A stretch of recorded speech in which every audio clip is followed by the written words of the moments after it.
Boa noite, meus irmãos. Nós estamos aqui mais uma vez dando início a esse momento de culto, de louvor e adoração ao nosso Deus, onde nós estamos aprendendo um pouco mais sobre o livro do profeta Jonas, sobre o nosso Deus, na verdade.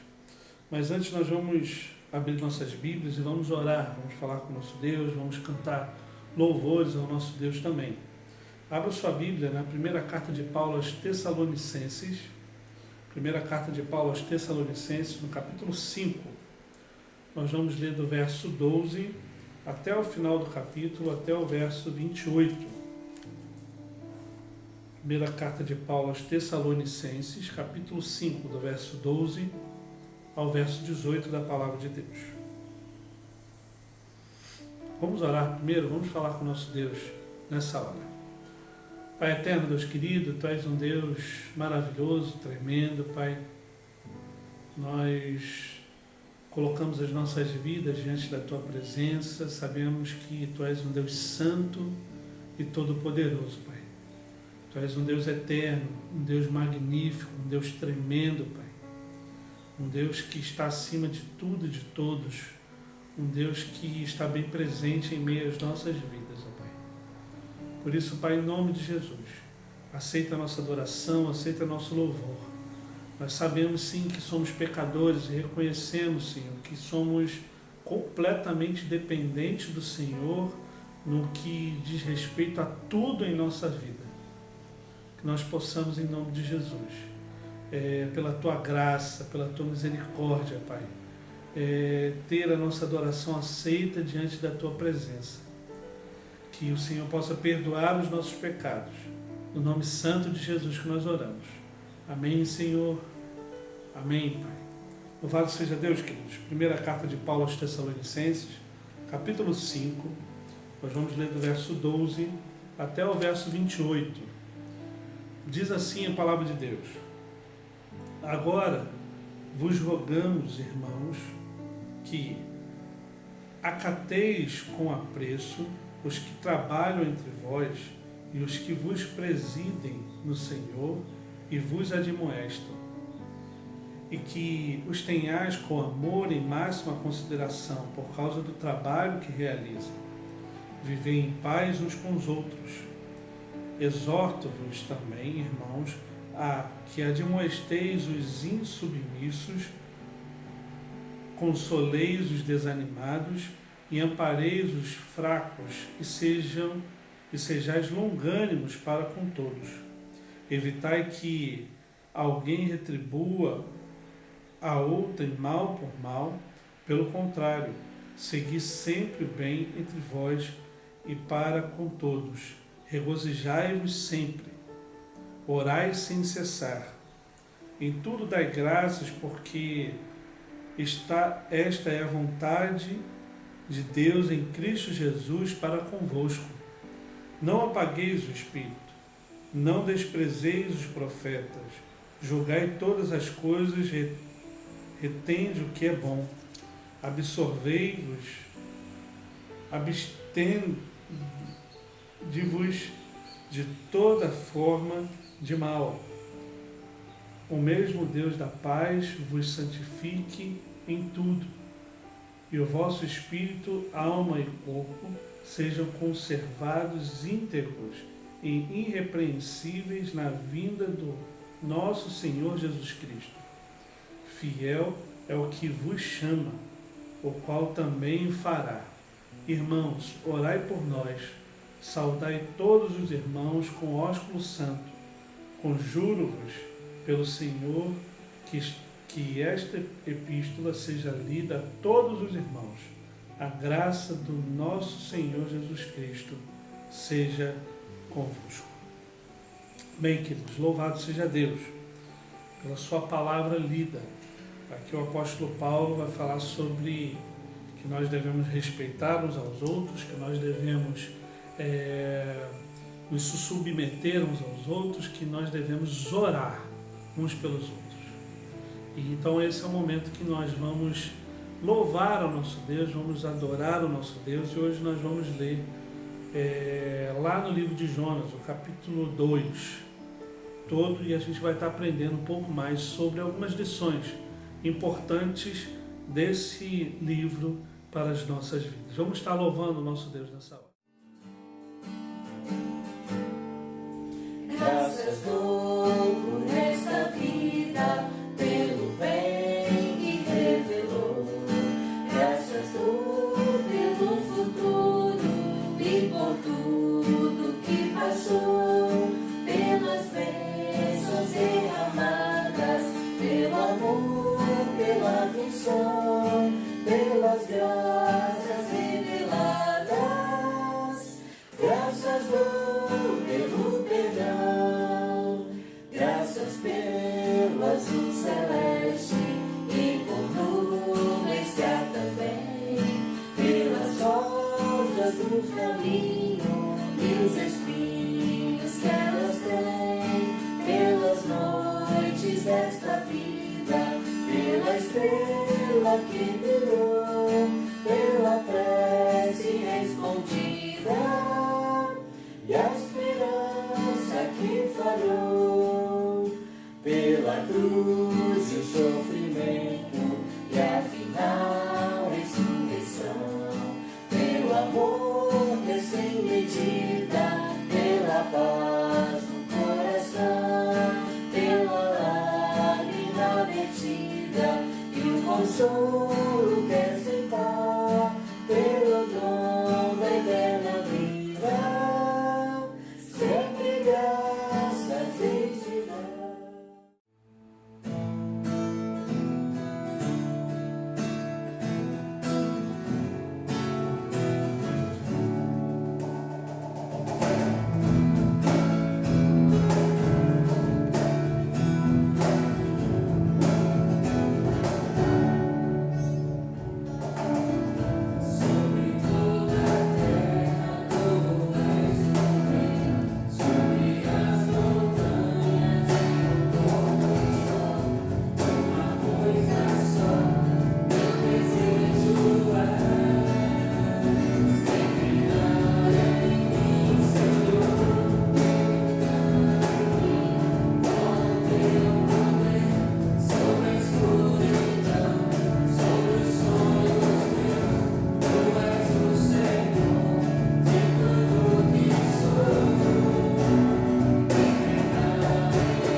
Vamos abrir nossas Bíblias então no livro do profeta Jonas, Jonas capítulo 2, nós vamos ler do verso 1 ao verso 10. Aqui o profeta Jonas está em oração, orando diante de Deus, e a gente vai tirar algumas lições aqui sobre essa oração, algumas temáticas importantes para a nossa vida. Jonas capítulo 2, nós vamos ler esse capítulo todo. Diz assim a palavra de Deus: Então Jonas, do ventre do peixe, orou ao Senhor, seu Deus, e disse: Na minha angústia clamei ao Senhor, e ele me respondeu. Do ventre do abismo gritei, e tu me ouviste a voz. Pois me lançaste no profundo do coração dos mares, e a corrente das águas me cercou.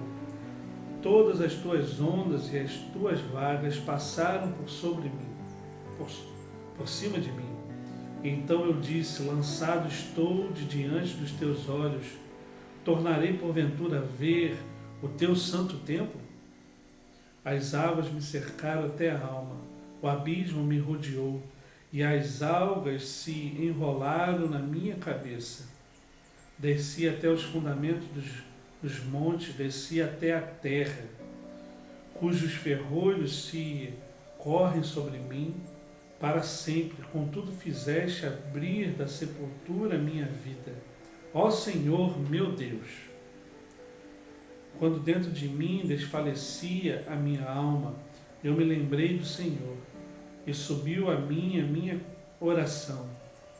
No teu santo templo, os que se entregam à idolatria vã abandonam aquele que lhe é misericordioso, mas com a voz do agradecimento eu te oferecerei sacrifício.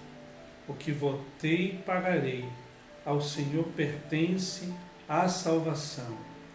Falou, pois, o Senhor ao peixe, e este vomitou a Jonas na terra, diz a palavra do nosso Deus. Meus irmãos, algumas lições aqui importantes que nós podemos retirar desse texto.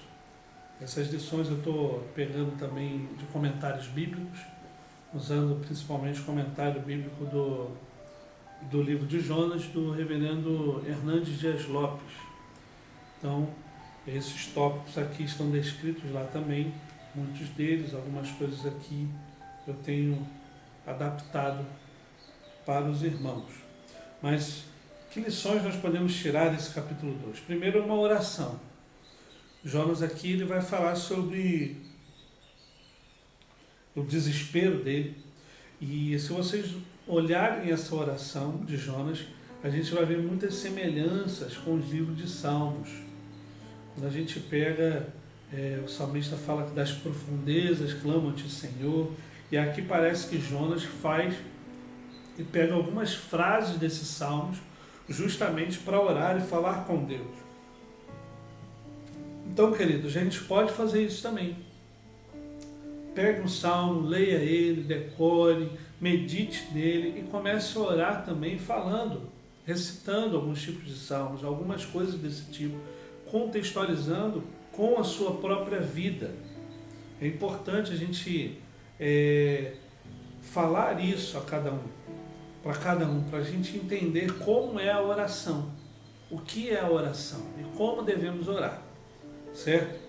Então aqui ele vai falar que na minha angústia clamei ao Senhor e ele me respondeu, do ventre do abismo gritei e tu me ouviste a voz. O verso 1 vai dizer, então Jonas do ventre do peixe orou ao Senhor, seu Deus. A nossa angústia pode nos levar à presença de Deus. A primeira lição que a gente pode tirar aqui é exatamente essa.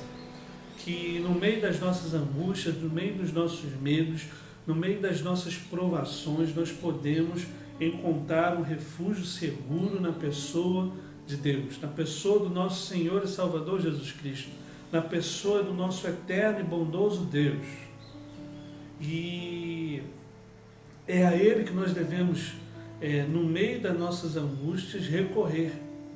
Porque somente Ele, de fato, como a gente leu lá também, em Tessalonicenses, só Ele de fato pode escutar a nossa voz e pode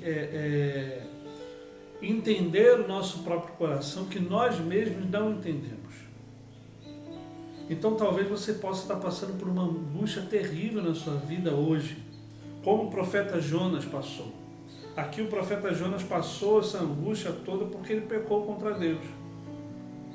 Mas a sua angústia talvez seja por uma enfermidade, talvez seja por alguma demanda da sua vida, pode ser sobre alguma preocupação extrema, pode ser por vários tipos de coisas. E, de fato, Jonas passou por muitas coisas no ventre desse peixe, desse grande peixe.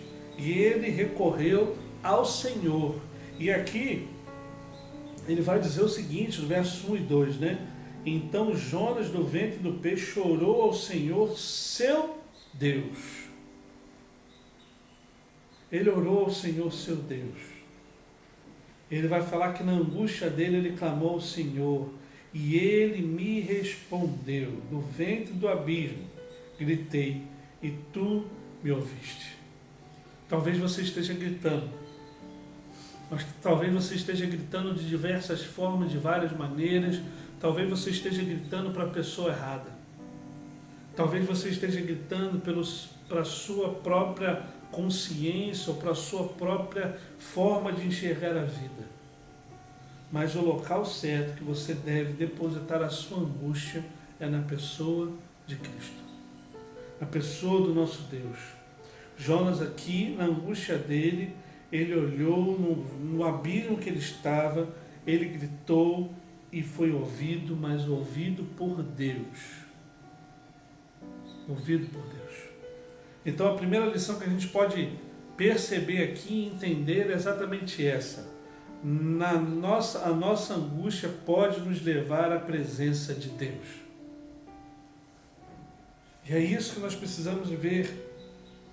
O verso 2 vai falar: o nosso grito de angústia encontra sempre os ouvidos abertos de Deus. A palavra de Deus é muito clara quanto a isso, e Jonas aqui tem a plena certeza e convicção dessa realidade. Ele vai dizer que a minha angústia clamei ao Senhor e Ele me respondeu. Talvez você tenha gritado e clamado. Talvez você não tenha escutado resposta nenhuma. Porque talvez você esteja clamando e gritando a pessoa errada. Talvez você precise olhar para Cristo, olhar para Deus. E certamente os ouvidos dele estarão abertos e atentos para o seu clamor. Ele vai atender não conforme a tua vontade, mas conforme a vontade dele, da sua e da minha vida. O verso 3 vai seguir, vai falar sobre essa disciplina que Deus pode dar. Olha só o que o verso 3 vai dizer. Pois me lançaste no profundo do coração, no coração dos mares, e a corrente das águas me cercou. Todas as tuas ondas e as tuas vagas passaram por cima de mim. Quando Deus disciplina a Jonas, Ele disciplina por amor. A disciplina de Deus é uma prova do seu amor por nós. Meus irmãos, aqui na realidade Deus está disciplinando o profeta Jonas, mas o profeta Jonas, como a gente já viu, ele não estava com esperança de sair vivo da água. E de fato o profeta Jonas ele viveu, ele sobreviveu, a missão dele foi dada e foi concluída. E meus irmãos, Deus às vezes e muitas vezes disciplina o seu povo, mas Ele o faz por amor. Ele não faz por vingança, Ele faz por amor a nós, justamente porque Ele quer que nós andemos no caminho correto, no caminho certo. É exatamente isso, por isso que Ele nos disciplina. E nós precisamos entender essa disciplina de Deus e colocar essa disciplina no nosso coração para que nós possamos andar conforme a vontade dEle, não conforme a nossa vontade. como a gente está aprendendo tanto na escola dominical e muitas vezes nos cultos, o nosso coração, queridos, é enganoso. A gente acha plena certeza que nós estamos fazendo algo de bom, mas nem sempre estamos. Digo que 99% das vezes que nós achamos que estamos certos, nós não estamos. Porque o nosso coração é enganoso. E esse 1% que resta passa pelo crivo de Deus. É Ele que baliza. É Ele que dá o norte. Nem é por nós mesmos. Porque o nosso coração é inclinado para o mal. Então aceite a disciplina de Deus. Aceite a disciplina de Deus com relação à sua vida. E ande nos caminhos corretos. Aqui Jonas aceitou. Ele fala que, e uma coisa importante que a gente precisa entender também, Deus não é um Deus que passe a mão na nossa cabeça quando erramos. Ele é um Deus que disciplina a quem ama. É interessante quando a gente lê o livro de Romanos, a carta de Paulo aos Romanos, no capítulo 1, olha o que ele faz com os desobedientes, com aqueles que não são fiéis a Deus. A carta vai dizer que ele entrega a essas pessoas as suas próprias imundícias, justamente para eles continuarem a fazer essas imundícias e atolando cada vez mais no seu pecado. Mas com os seus, ele disciplina. Ele disciplina porque nos ama. Ele quer que nós façamos a vontade dele, para a honra e glória dele. O verso 4 vai seguir aqui, vai dizer: então eu disse, lançado estou de diante dos teus olhos, tornarei porventura a ver o teu santo templo? A maior tragédia do nosso pecado é nos afastar do nosso Deus. Aqui a preocupação maior do profeta Jonas era: será que porventura eu vou estar diante do Senhor mais uma vez? Será, Senhor, que mesmo fazendo tudo isso que eu fiz, o Senhor me dará a oportunidade de poder adorar o teu santo nome mais uma vez? Essa era a preocupação do profeta. Justamente porque ele sabia exatamente dessa questão de que o nosso pecado nos afasta de Deus. E essa é a maior tragédia da nossa vida, viver distante de Cristo, viver distante de Deus. E a indagação dele era essa. E o texto vai seguindo, verso 5. As águas me cercaram até a alma, o abismo me rodeou, e as algas se enrolaram na minha cabeça. Quando tentamos fugir de Deus, ficamos encurralados pelas circunstâncias. Aqui o profeta Jonas tentou fugir de Deus, tentou fugir da vontade de Deus, tentou fugir da sua santa vontade, da sua plena vocação, e foi enrolado, entretecido, foi enrolado em todas essas questões, exatamente com relação às circunstâncias que ele estava vivendo na vida dele.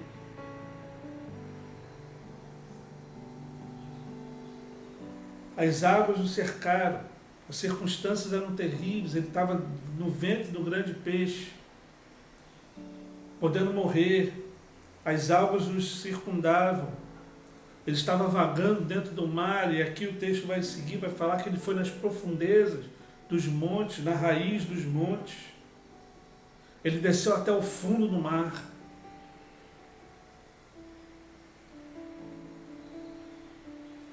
As circunstâncias, às vezes, por causa do nosso pecado, por causa do fugir de Deus, nos leva a circunstâncias terríveis, meus irmãos. É por isso que eu estou batendo nessa tecla com relação a isso, porque nós precisamos viver uma vida diante de Deus santa. Porque quando tentamos fugir, o que nos circunda, as circunstâncias da nossa vida, começam a ficar ruins e muito ruins. Mas o texto vai seguindo. O verso 6, a primeira parte vai dizer: desci até aos fundamentos dos montes, desci até a terra. O caminho da desobediência nos conduzirá por abismos mais profundos. Já falei isso, mas um abismo chama um outro abismo. Um pecado chama outro pecado, provavelmente maior e pior do que o primeiro. Não se engane, meus irmãos. Se você acha que está pecando um pouquinho hoje, amanhã o seu pecado vai ser cada vez maior e maior e maior e maior. E esse poço não tem fundo, é sem fim. O pecado faz isso. E muitas vezes o pecado não só faz isso, como cega o ser humano, e o ser humano continua vivendo a vida dele naturalmente, como se nada tivesse acontecido, e isso é uma artimanha diabólica. Porque parece que está tudo normal, mas não está. O caminho da desobediência sempre nos conduzirá para um abismo mais profundo. E quanto mais nós desobedecemos a Deus, mais profundo é esse abismo. Quem fala isso é a palavra de Deus, é o que Jonas está dizendo. Por causa do pecado dele, ele foi no fundo do mar, da terra. É isso que ele está dizendo. O verso 6b vai seguir. Ele descia até os fundamentos dos montes, verso 6, descia até a terra, cujos ferrolhos se correm por sobre mim para sempre. Contudo, fizeste subir da sepultura a minha alma. Ó Senhor, meu Deus. Quando chegamos ao fundo do poço, quando chegamos a esse fundo do poço, lá, a mão de Deus pode nos tirar, pode nos livrar. Contudo, fizeste subir da sepultura a minha vida, ó Senhor, meu Deus. Jonas aqui estava tido como morto para ele. Falei assim, morri, agora perdi tudo. Mas ele foi salvo, porque quem tem poder para salvar, e a gente vai ler isso lá no final, é somente Deus. Em Cristo Jesus, salva as nossas vidas. Verso 7 vai dizer: quando dentro de mim desfalecia minha alma, eu me lembrei do Senhor, e subiu a ti a minha oração no teu santo templo. Quando não temos mais recursos, devemos nos lembrar daquilo que nos traz esperança. Talvez você esteja pensando assim: já não tem mais solução para mim. Eu não tenho mais solução para a minha vida, para a minha família, para a minha casa, para os meus filhos, para o meu casamento. Já não tem mais solução para nada. Verso 7. Quando dentro de mim desfalecia minha alma, quando estava tudo perdido, eu me lembrei do Senhor. E subiu a ti a minha oração no teu santo templo. Meus irmãos, quando nós fazemos isso, Ele estende a mão dele para cada um de nós. A mão de Deus está estendida. E Ele há de resgatar o seu povo. Mas nós precisamos reconhecer os nossos pecados, a nossa devassidão. Como ele vai dizer aqui no verso 8, os que entregam a idolatria vã abandonam aquele que lhes é misericordioso. Olha que coisa tremenda quando a gente pensa nisso. Ele vai dizer no verso 7, Quando dentro de mim desfalecia minha alma, eu me lembrei do Senhor e subiu a ti a minha oração no teu santo templo. Os que, porém, os que se entregam à idolatria vã. O que seria idolatria vã? O que seria idolatria? Idolatria é tudo aquilo que tira o lugar de Deus na sua vida. Às vezes, a nossa própria idolatria é a nossa desobediência diante de Deus. A nossa idolatria pode ser nós mesmos, a nossa autoafirmação, por exemplo, a nossa autopiedade, entre aspas, por exemplo. Idolatria pode ser os nossos próprios deuses internos, da nossa própria vontade. Idolatria vã pode ser, como o texto vai dizer aqui, entrega a idolatria vã, abandonam, é todo aquele que abandona a soberana vontade de Deus para as nossas vidas, achando que está vivendo a vida da melhor forma. É isso que o texto está dizendo. Olha, os que se entregam à idolatria vã, os que se entregam a viver uma vida conforme a sua própria vontade, abandonam aquele que lhes é misericordioso. Abandonam aqui é uma palavra dura.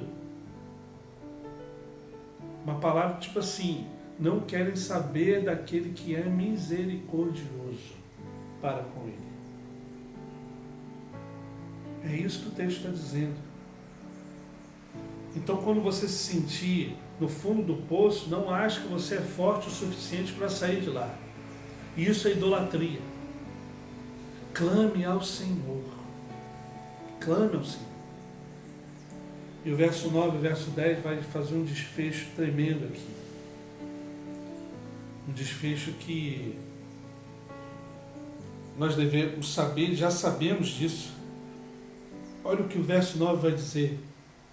Mas com a voz do agradecimento, eu te oferecerei sacrifício.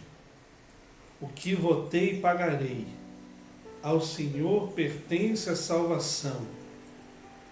Falou, pois, o Senhor ao peixe, e este vomitou a Jonas na terra.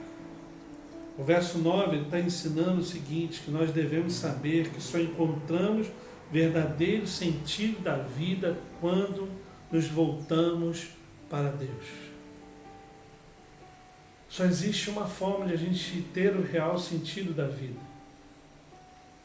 Não é achando que nós somos bons o suficiente para viver, mas quando nós olhamos para Cristo, quando olhamos para Deus, olhamos como?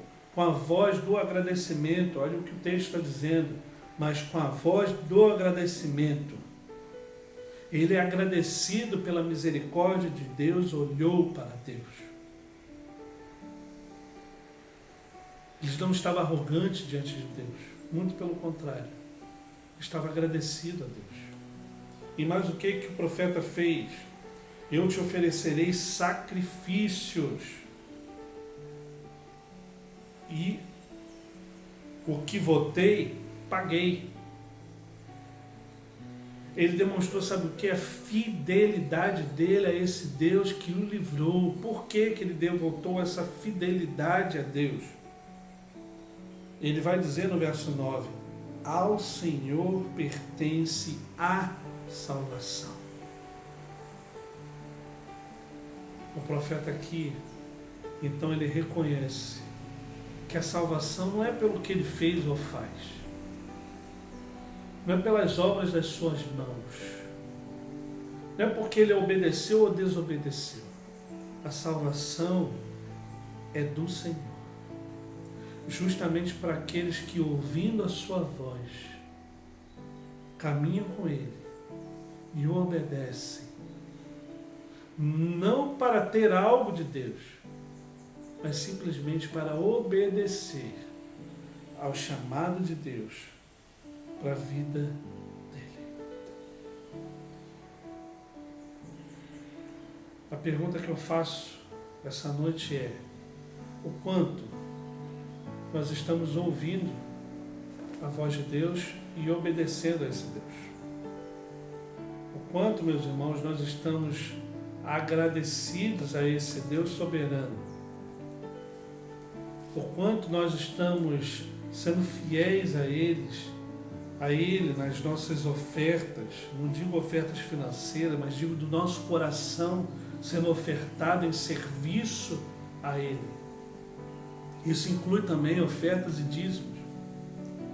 O quanto nós estamos, de fato, pagando os nossos votos a Ele. Que votos são esses? O voto de fidelidade a Deus. O voto de viver uma vida plena diante de Deus. O voto de ser fiel ao nosso cônjuge, fiel aos nossos filhos, fiel à nossa família, fiel a Deus nos nossos dízimos e ofertas, fiel a Deus na frequência aos cultos do Senhor, fiel a Ele na nossa vida devocional, fiel a Ele nos votos que fizemos de todos os aspectos da nossa vida. O quanto de fato nós estamos reconhecendo que ao Senhor pertence a salvação. Meus irmãos, que nós comecemos a trilhar esse caminho e andar nesse caminho, como o profeta Jonas fez. Meus irmãos, não queira parar no ventre do peixe. Não queira parar no fundo do abismo. Não queira parar no limite da subsistência humana para de lá você clamar a Deus. Você pode fazer isso hoje. Pode fazer isso agora, nesse momento. Você pode orar na sua casa e falar: Deus, já não dá mais. Eu preciso da tua boa mão. Porque ao Senhor pertence a salvação da minha vida, da minha história. Vamos orar, vamos falar com Deus mais uma vez. Pai Santo, Deus querido, em nome de Jesus, nós colocamos, Senhor, nossas vidas diante da tua presença.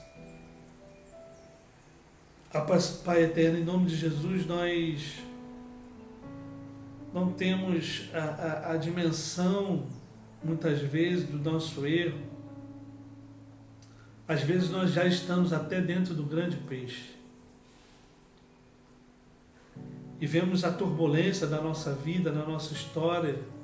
Pai eterno, em nome de Jesus, nós não queremos andar em desobediência contra o Senhor. Nós queremos ser obedientes a Ti, Pai. Nós queremos, em nome de Jesus, ser obedientes à Tua santa e boa palavra. Nós queremos, Senhor, em nome de Jesus, ser obedientes ao Teu chamado, que nos envia ao campo missionário, que é o mundo. São os nossos vizinhos.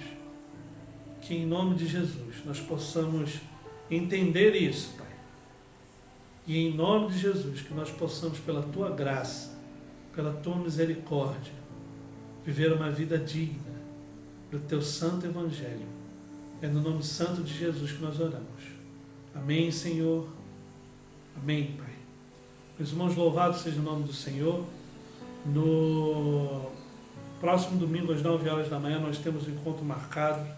Nós vamos estar estudando mais uma vez sobre essa revista aqui, Ídolos do Coração. Nós estamos na lição de número 8. Nós vamos falar sobre o poder. Sobre poder. Esse ídolo do coração tão perigoso chamado poder.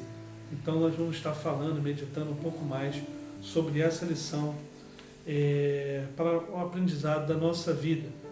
E no domingo à noite, às 19 horas, nós temos um encontro marcado nesse culto, num culto de louvor e adoração ao nosso Deus. Que Deus esteja abençoando a sua vida, a sua família, e até logo, até o domingo, às 9 horas da manhã, na nossa Escola Bíblica Dominical. Deus abençoe a sua vida. Um abraço.